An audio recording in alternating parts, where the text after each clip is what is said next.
अत्यंत महत्त्वाची बातमी. संजय राऊत ठाकरेंच्या भेटीसाठी मातोश्रीवर दाखल झालेले आहेत. काँग्रेस महाराष्ट्र प्रभारी रमेश चेन्नीथल हे देखील मातोश्रीवर पोहोचले. त्यांच्यासोबत नाना पटोले हे देखील उपस्थित आहेत.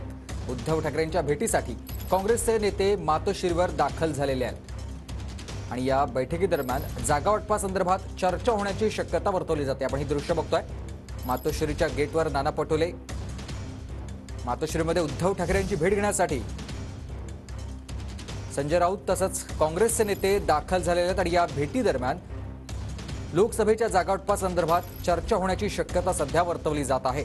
काँग्रेसचे महाराष्ट्र प्रभारी रमेश चेन्नीथला हे देखील उपस्थित असल्याची माहिती मिळते. त्याचबरोबर महाराष्ट्राचे प्रदेशाध्यक्ष काँग्रेसचे नाना पटोले हे देखील मातोश्रीवर दाखल झालेले आहेत. तर ठाकरे गटाचे नेते संजय राऊत हे देखील मातोश्रीवर पोहोचलेत. दिनेश दुखंडे माझे सहकारी आपल्याला अधिक माहिती देतात. दिनेशजी,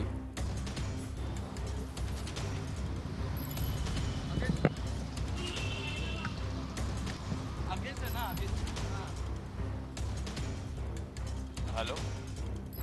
तर आपण बघतोय सध्या मातोश्रीवर ही महत्त्वाची बैठक आणि त्यासाठी काँग्रेसचे नेते पोहोचलेले आहेत. माझे वरिष्ठ सहकारी दिनेश दुखंडे आपल्यासोबत जोडले गेलेत. दिनेशजी, काँग्रेसचे नेते आणि त्याचबरोबर संजय राऊत हे देखील मातोश्रीवर पोहोचलेत. भेटीमागचं नेमकं कारण?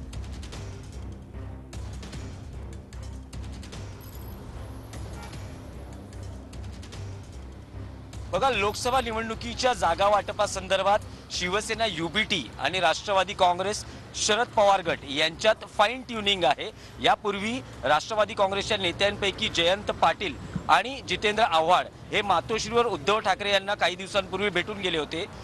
महाविकास आघाडीच्या बैठकाही सुरू आहेत, ज्यात काँग्रेस, एनसीपी आणि शिवसेना युबीटी आणि वंचित बहुजन आघाडीचा समावेश करण्यासंदर्भातही 2 ते 3 बैठका पार पडलेल्या आहेत. पण आता जी मातोश्रीवर बैठक पार पडते आहे त्यात काँग्रेसचे महाराष्ट्र प्रभारी चेन्नीथला आणि काँग्रेसचे प्रदेशाध्यक्ष नाना पटोले हे सध्या मातोश्रीवर दाखल झालेले आहेत. शिवसेना युबीटी पक्षाचे नेते आणि खासदार संजय राऊत हे सुद्धा आता मातोश्रीवर आहेत आणि उद्धव ठाकरे आणि या नेत्यांमध्ये सध्या लोकसभा निवडणुकीच्या जागा वाटपाच्या अनुषंगानं बैठक पार पडते आहे. ज्या महाविकास आघाडीच्या बैठका या आधी झालेल्या आहेत त्यात काँग्रेसला जास्त जागांची आणि काही मतदारसंघांची गरज आहे किंवा तशी त्यांची आग्रही मागणी आहे. अजूनही सीट शेअरिंग फॉर्म्युला किंवा जागा वाटप अधिकृतरित्या घोषित झालेलं नाहीये. भले या नेत्यांकडून प्रतिक्रिया आलेल्या आहेत की 48 मतदारसंघात जागा वाटप सुरळीत पार पडेल,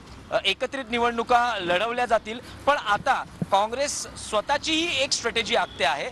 काही अतिरिक्त जागा आणि काही मतदारसंघांसाठी काँग्रेस आग्रही, ज्यात मुंबईतही त्यांना उत्तर, मध्य आणि दक्षिण मुंबई असे 2 मतदारसंघ ते आग्रही आहेत. तसंच उत्तर पश्चिम मतदारसंघासाठीही आग्रही आहेत.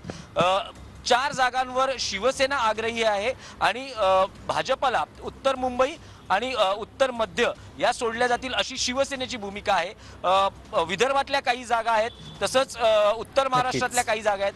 असे काही जागांवर अजूनही एकमत झालेलं नाहीये आणि त्या दृष्टीनेच चर्चेसाठी महाराष्ट्र प्रभारी चेन्नीथला हे सध्या मातोश्रीवर आहेत आणि उद्धव ठाकरे, नाना पटोले, चेन्नीथला आणि संजय राऊत यांच्यात ही महत्त्वपूर्ण बैठक पार पडते आहे. नक्कीच, धन्यवाद तुम्ही दिलेल्या सविस्तर माहितीसाठी.